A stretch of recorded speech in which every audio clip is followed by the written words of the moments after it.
Bonjour, je suis Luc. Dans la vie professionnelle, on me dit DBA, administrateur de BD Oracle, mais je me considère DBA en ma vie perso. D pour Dad, B pour Québécois et A pour amateur de sport. Bonjour, je suis Louis, développeur passionné par le code et les solutions innovantes. Mon quotidien, c'est transformer des idées en applications, mais aussi parfois expliquer aux gens que dev ne veut pas dire magicien, même si on s'en rapproche un peu. Bienvenue dans À la base de la donnée, le podcast où on plonge dans l'univers fascinant de la data, du cloud, des applications. Et tout ça dans un contexte Oracle. Chaque épisode, on explore ce qui fait vibrer le monde de la tech, des concepts clés aux tendances émergentes en passant par les nouveautés qui nous passionnent. On reçoit des invités inspirants qui partagent leurs idées, leurs coups de cœur et les innovations qui redéfinissent notre industrie. Le tout dans une ambiance décontractée où l'on mixe français et québécois pour rendre la discussion encore plus vivante et accessible. Alors, préparez-vous à explorer l'univers numérique avec nous, dans le plaisir et la bonne humeur. Bienvenue à tous. Bonjour Luc, comment ça va ? Bonjour Lou, ça va très bien. Et toi? Ça va très bien. Écoute, aujourd'hui, on se retrouve tous les deux. On a eu une belle semaine la semaine dernière. On était tous les deux dans 2 conférences, 2 coins du globe opposés presque. Toi, tu étais à AI World la semaine dernière où tu as écouté toutes les nouvelles annonces d'Oracle, notamment concernant l'intelligence artificielle et l'intelligence artificielle probablement.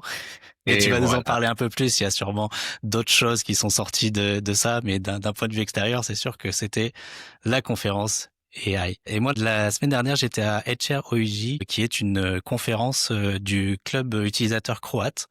C'était sur une petite île, Rovinj, avec de nombreux aces qui étaient présents. Une très belle conférence sur plusieurs jours. Et donc, on a voulu aujourd'hui vous partager un petit peu nos découvertes, ce qu'on en a pensé et pourquoi c'est super d'aller aux conférences et de rencontrer des gens là-bas. Exact. Mais j'imagine que ta petite île croate était peut-être différente de Las Vegas, j'imagine,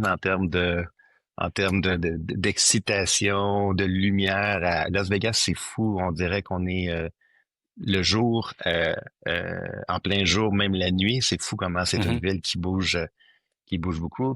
Donc, j'imagine que toi, c'était plus tranquille comme ambiance dans ta petite ville. Oui, je pense qu'on était sur une ambiance un petit peu plus cosy, sur une petite île au milieu de la mer, pas très loin de la côte finalement, mais oui, c'était assez Ah, sympa. j'imagine. Donc, écoute, oui, je pense qu'on a vécu deux belles semaines, autant toi que moi.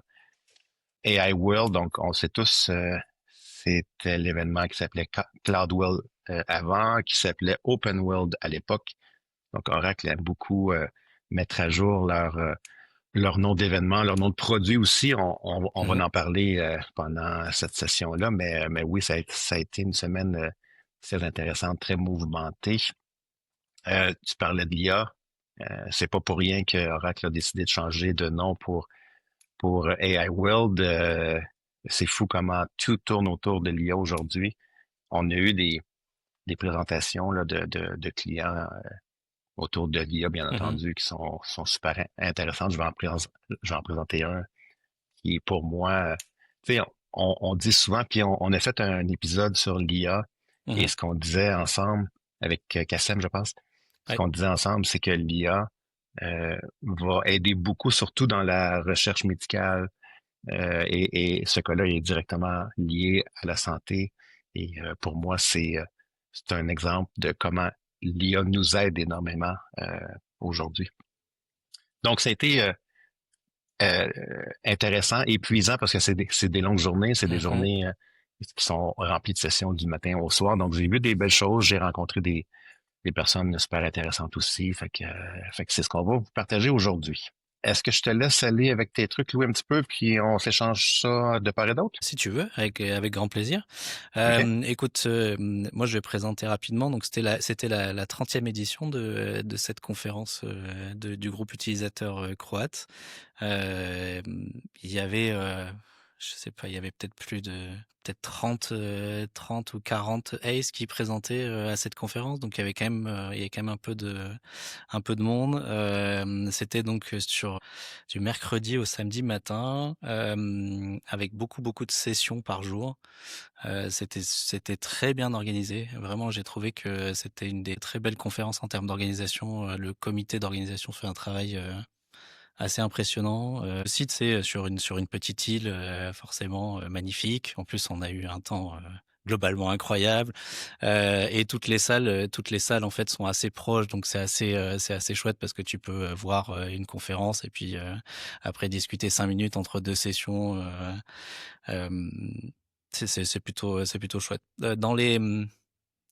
Dans les tracks, il y avait à la fois de l'IA, à la fois de l'Apex, à la fois de la base de données. Donc c'était assez hétéroclite. Il y avait quand même pas mal de choses. Je vais essayer de tirer les 2 ou 3 sessions on va dire, qui m'ont les plus intéressés ou que j'ai trouvé les plus chouettes. Bon, effectivement, j'avais une session qui m'a pas mal intéressé, qui était sur tout ce qui est, je trouve que c'est un sujet assez chaud en ce moment, c'est tout ce qui est utilisation locale de LLM, donc d'IA. On a de plus en plus la demande d'utiliser de l'IA un peu partout. Il y a aussi de plus en plus cette prise de conscience, je dirais, des entreprises qui se disent OK, c'est bien, mais si j'envoie toutes mes données, j'aimerais bien avoir des analyses, j'aimerais bien avoir des résumés de mes ventes, de mes je sais pas, de mes données. Mais par contre, j'ai pas envie de les envoyer à un fournisseur de services comme ça, sans garantie, sans rien. Et donc il y avait une session qui était de la société Miracle Finland, on connaît bien aussi Luc, Bien sûr. et donc il présentait en fait les différentes manières d'utiliser de l'IA, notamment avec Olama en local, et j'ai trouvé que c'était super intéressant parce que finalement ça permettait d'avoir le meilleur des deux mondes, donc de continuer à utiliser de l'IA mais de le faire dans un propre environnement cloud sécurisé, sans avoir de données qui partaient à l'extérieur. Donc c'est vraiment un sujet qui m'a bien intéressé. Écoute, j'ai l'impression qu'on va en voir de plus en plus, hein. Comme tu l'as dit, les gens commencent à découvrir ce que les modèles LLM peuvent leur fournir. Et c'est juste le début, je pense. C'est en voyant hein, des exemples comme ça, c'est en voyant des situations que les gens viennent parler de ce qu'ils ont fait, que les gens vont commencer à réfléchir puis dire, ah, ben écoute, ça me fait penser, ben moi, j'ai des cas qui ressemblent à ça pourrait être intéressant. Et on voit que de plus en plus, c'est des choses qui sont faciles à utiliser, faciles à mettre en place, à utiliser. Et je pense que c'est comme ça que les gens vont se lancer tranquillement. Je pense, écoute, on en parle souvent, mais on voit pas où cela va nous emmener.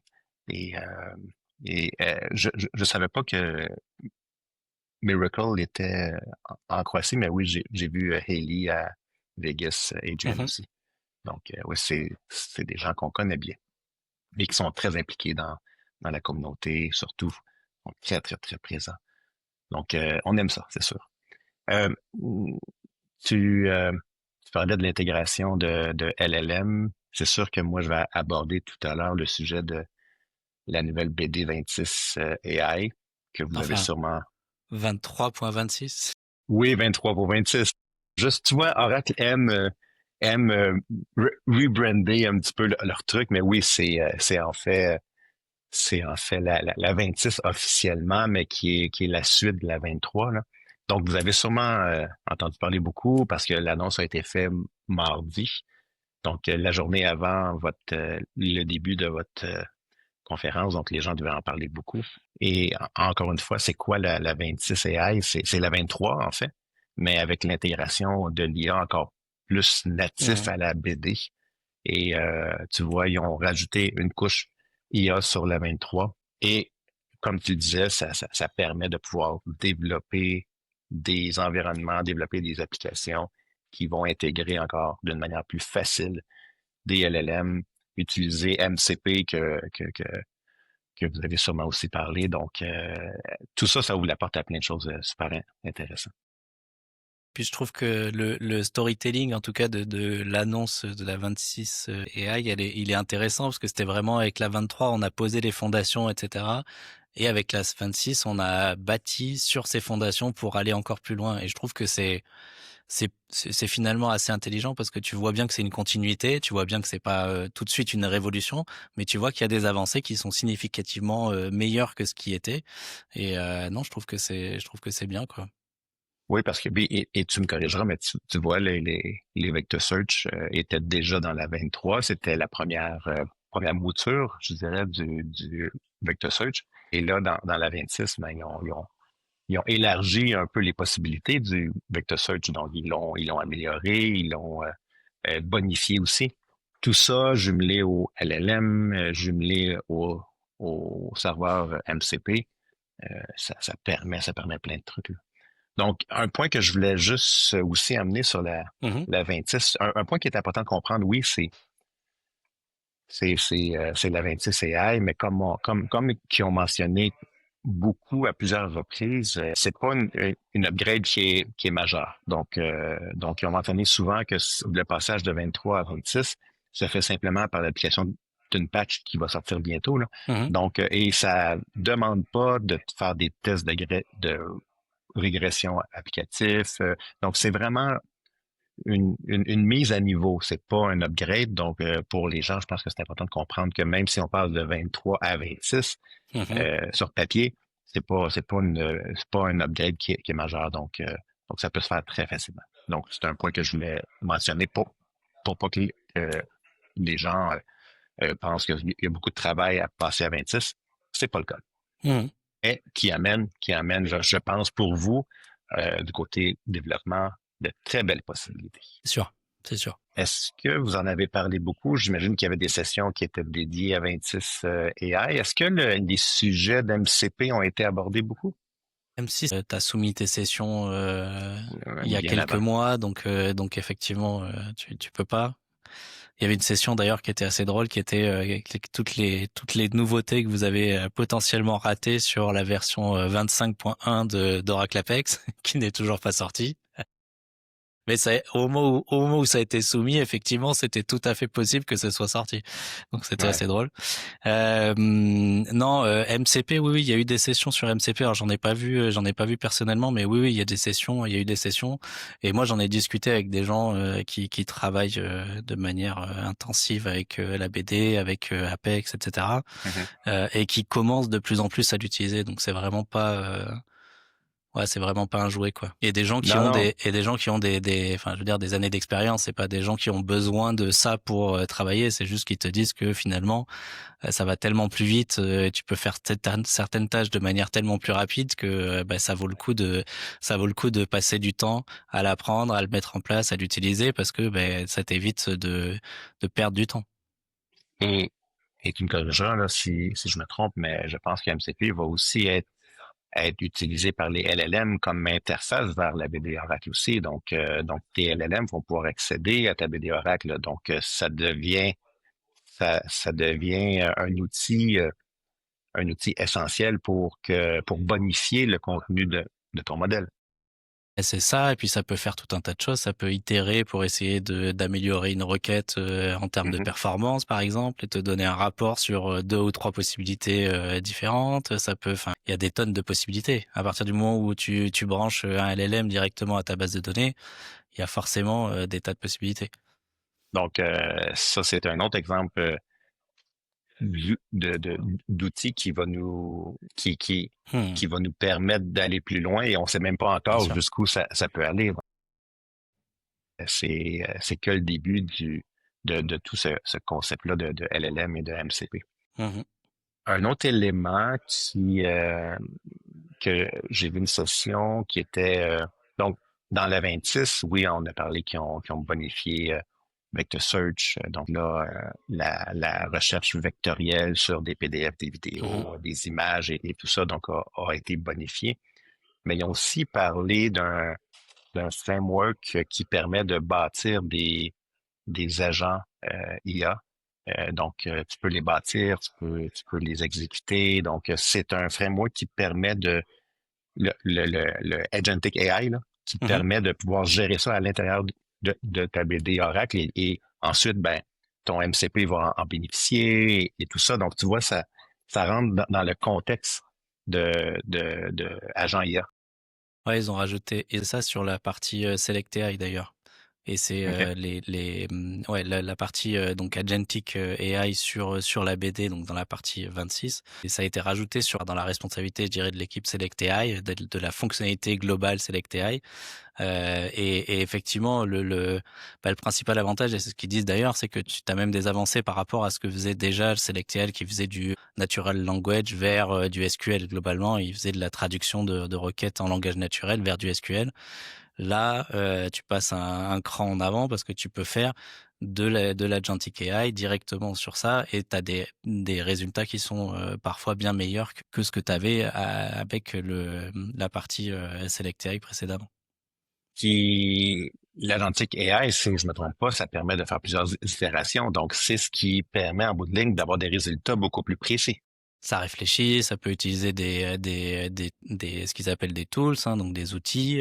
Donc ça peut aller faire de la recherche web, ça peut aller faire tout un tas de choses. Donc les possibilités sont assez impressionnantes. Je sais pas où est-ce que ça vient en complément ou en deux frameworks différents avec les agents IA qui sont déjà disponibles sur OCI.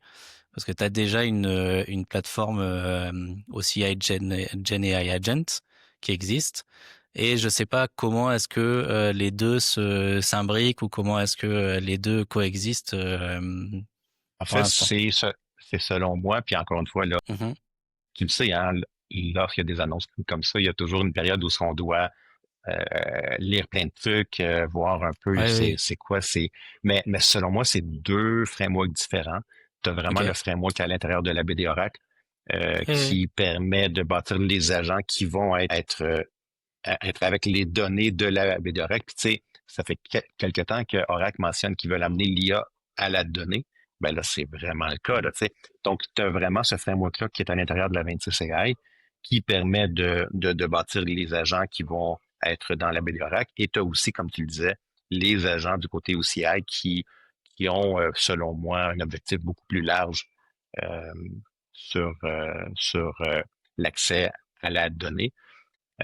Tu vois que tu vois le contexte là. Tu vois RAG, tu vois MCP, tu vois ces agents-là qui sont directement dans la BD, les LLM qui sont à la suite de tout ça. Mhm.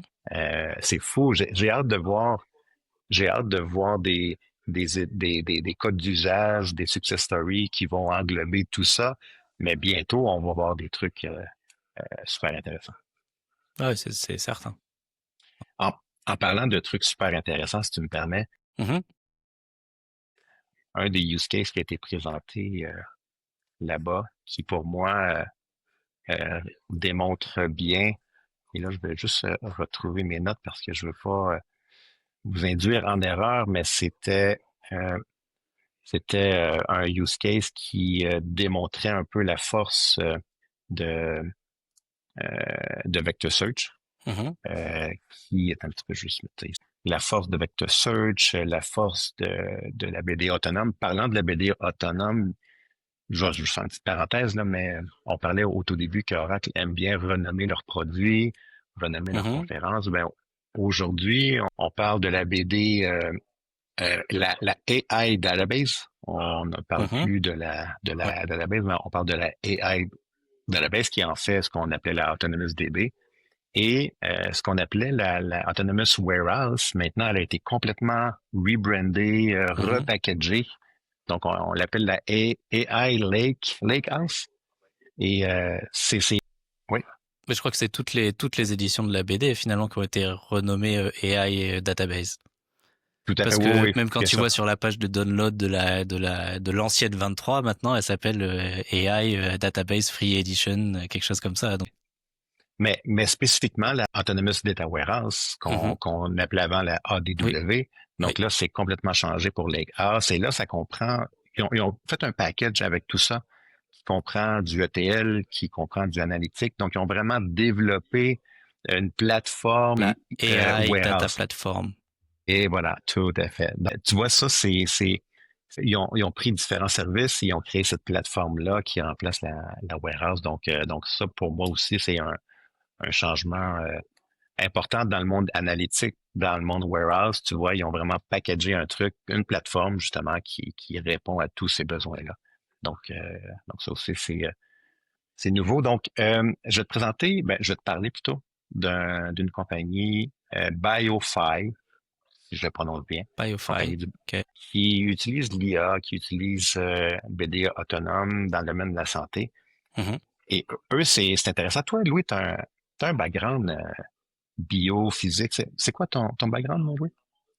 Chimie, OK, bon, OK, pas loin. Mais c'est intéressant parce que eux, ce qui travaillent, c'est les bactéries Mhm. sont de plus en plus résistants aux antibiotiques. Tu le sais. Et si c'est pas détecté rapidement, ça peut causer la mort. Bon. Donc, eux, ce qu'ils ont fait, c'est que dans des vector search, euh, ils ont pu, ils ont pu exploiter des centaines de milliers de séquences de ADN. Et, et ce qu'ils font aujourd'hui, c'est que avec les analyses de bactéries, sont en mesure, avec les vector search, de pouvoir identifier ou pas si c'est des bactéries qui sont résistantes aux antibiotiques. Donc, ça permet de pouvoir détecter ces bactéries-là beaucoup Mhm. plus rapidement. Donc, ce qu'il disait, c'est qu'au lieu de prendre des jours avant de détecter ces bactéries-là, c'est quelques heures. Tu Donc, ça l'as permet de directement. pouvoir, exactement. Donc tu vois, ça permet de pouvoir réduire énormément les décès causés par ces bactéries-là qui sont résistantes aux antibiotiques. Donc, ça, c'est un cas d'IA, Vector Search, qui, qui est super intéressant parce que, tu sais, ça peut arriver à toi, à moi, à n'importe qui de notre famille. Et ça, je trouve que c'est vraiment intéressant et voir comment l'IA aujourd'hui est utilisée dans des besoins qu'on ne sait jamais si ça nous arrive à nous. Donc, c'était vraiment cool comme success story. C'était bien de nous présenter ça et ça permet à nous de rendre la chose un peu plus concrète. Là, tu sais. De toute façon, quand tu as une Donc, bravo. présentation, quand tu as une présentation, quand tu as un cas concret comme ça, t'es toujours, enfin, tout de suite, en fait, tu te mets dans une situation où tu as plus d'idées pour implémenter une fonctionnalité technique parce que tu vois quelque chose de concret qui est réalisé avec. Donc, c'est toujours Ouais. très intéressant. Et si tu avais vu la réaction de la foule Mhm. en écoutant le président qui expliquait ça et les résultats, c'était beau de voir ça. Un gros bravo à ces gens-là euh, pour, euh, pour avoir réfléchi à ça et de l'avoir implémenté et de voir le résultat. Donc, je trouvais que ça valait la peine de le présenter Mm. aujourd'hui. Ouais, c'est vrai. Moi, j'ai une autre session qui m'a marqué, qui était plus base de données d'ailleurs, sur quelque chose qui va arriver un jour dans la base de données, qui est pas dans la 26 CI déjà, Cool. qui est pas quelque chose on va dire de lié à l'IA ou quoi que ce soit. C'est plus quelque chose qui est lié vraiment à la base de données. Donc c'était une session de Roel Hartman et Alex Nustin qui ont présenté les assertions. Je sais pas si tu sais ce que c'est les assertions dans les bases de données. Non, ça me dit rien. Eh ben écoute, c'est une spécification qui existe dans le standard SQL depuis très très très longtemps. Et en fait, l'idée c'est de pouvoir faire des contraintes multitables, OK. qui a OK. toujours été quelque chose de compliqué parce que quand tu veux faire une contrainte pour lier plusieurs tables, tu as plusieurs possibilités, hein, utiliser des triggers, utiliser des vues matérialisées, enfin voilà tout un tas de choses, mais qui sont des solutions un peu bancales. Est-ce que c'est à ton application d'être responsable de cette contrainte multitable? La plupart du temps, c'est ce qui se fait, mais si quelqu'un insère du coup des données comme ça, bah voilà. Et en fait, là, une nouvelle, on va dire, syntaxe ou un nouveau moyen qui va permettre de dire, en fait, je crée une assertion qui correspond à une contrainte finalement. Je crée une assertion et dans cette assertion, je lui donne une clause qui est une requête SQL et pour laquelle je peux avoir plusieurs tables. et dans Hmm. laquelle, en fait, je vais valider que la condition est correcte ou non. Et donc, Ah, ça va te permettre intéressant. de valider il donnait l'exemple. Là, c'était des exemples avec des courses de Formule 1, Formule 1, Formule 2, et donc avec des circuits, des courses, des voitures, etc. Et donc, il fallait t'assurer que, par exemple, dans une course, tu pouvais pas avoir de voitures qui étaient de catégorie Formule 1 et Formule 2 parce que ils sont censés être de la même catégorie. Et ça, actuellement, le valider au niveau modèle de données, c'est très compliqué. Avec les assertions, ce sera quelque chose de super rapide et super simple. Ben, tu vois, ça fait du sens parce que de plus en plus, on veut rapprocher le traitement, les validations, même la Hum, sécurité le plus près possible hum, des données, tu vois. bien sûr.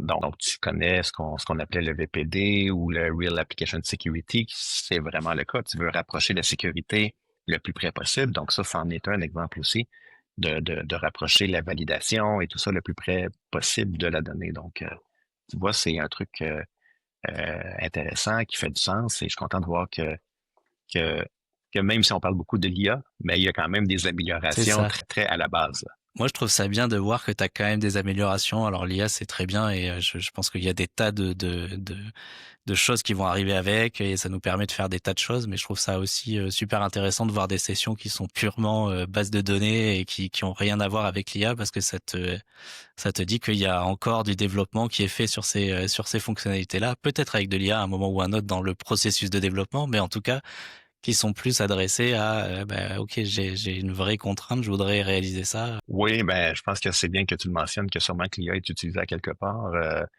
pour, euh, pour réfléchir, mettre en place ou même identifier ces situations-là. Puis c'est aussi, l'IA a été mentionné beaucoup sur la génération d'applications, la génération Mhm, de applicatifs. Donc ça aussi, ça a été un point, je dirais, d'intérêt là-bas aussi, parce que ça a été présenté surtout par durant le keynote de Larry, où ce qui parlait mhm, que l'IA aujourd'hui, oui, sert beaucoup de trucs au niveau, comme j'ai parlé là, de use case, mais eux, à l'interne, utilisent beaucoup l'IA aussi pour développer plein de trucs, là. Mais comme tu l'as dit, je suis content de voir qu'il y a des gens qui sont centralisés ou concentrés à améliorer les produits actuels comme la BDORAC. Encore une fois, c'est un produit qui va, qui va continuer à se développer, à s'améliorer, qui va permettre aux gens qui l'utilisent, qui la gèrent, de, d'être plus efficaces. Donc, tu vois, les choses continuent à ce niveau-là. J'ai vu aussi des sessions, une session entre autres, sur Document Understanding. Donc, tu vois, tout ce qui est reconnaissance de documents, entre autres, sur le service Document Understanding. Il y a des nouveautés qui s'en viennent. Donc, ça va sortir d'ici la fin de l'année ok, 2025, mais qui va permettre au service d'être encore plus efficace, plus flexible surtout. ok, Tu vois, le service comme il est aujourd'hui manque un peu de flexibilité sur les éléments que tu veux détecter. Donc là, ils ont amené une nouvelle approche qui permet justement de pouvoir avoir cette flexibilité-là, qui permet aussi de pouvoir, selon les contraintes légales de certains pays, de pas détecter certaines parties du mhm, document, si c'est des trucs bancaires ou des trucs comme ok, ça. Donc, mhm. donc ils ont une nouvelle approche qui permet de pouvoir être plus flexible à ce niveau-là. Donc, ça aussi, c'est intéressant. Ça va sortir d'ici la fin de l'année. Donc, ça, j'ai hâte de voir les résultats. Je pense que de notre côté, mais en tout cas, je sais qu'on a parlé ensemble, là, il y a des situations où je pense que ce service-là va s'apprêter encore plus. Donc, tu vois, il y a plein de choses. Ça a été des journées remplies de contenu, même trop, hein. Tu sors et tu as la tête pleine de plein de trucs, tu as plein d'idées. Donc, ça va être intéressant. Les prochaines semaines vont être très intéressantes. C'est ça. Il y a un autre truc moi qui m'a marqué, c'est le multi-cloud. J'avais jamais vu autant de sessions sur les bases Autonomous sur les différents cloud providers. Il y avait une session sur chaque cloud provider quasiment. Donc voilà, c'est quelque chose qui, je pense, a été gagnant dans leur stratégie d'avoir cette base de données qui est disponible chez AWS, chez Google Cloud, chez Azure. On a fait un épisode avec Julien là-dessus, mais c'est vraiment quelque chose qui est gagnant parce que là tu le vois dans les conférences, on commence à en parler et c'était des exemples d'implémentation. Donc ça veut dire que c'est des gens qui ont déjà fait des implémentations et qui ont déjà fourni ces bases de données à des clients sur ces différents cloud providers. Donc La conférence là-bas, il y avait, il y a plusieurs stands, booths. mm-hmm. Il y avait un énorme boot de Microsoft, énorme boot de Google Cloud. Tout le monde, ces grands joueurs-là, étaient présents.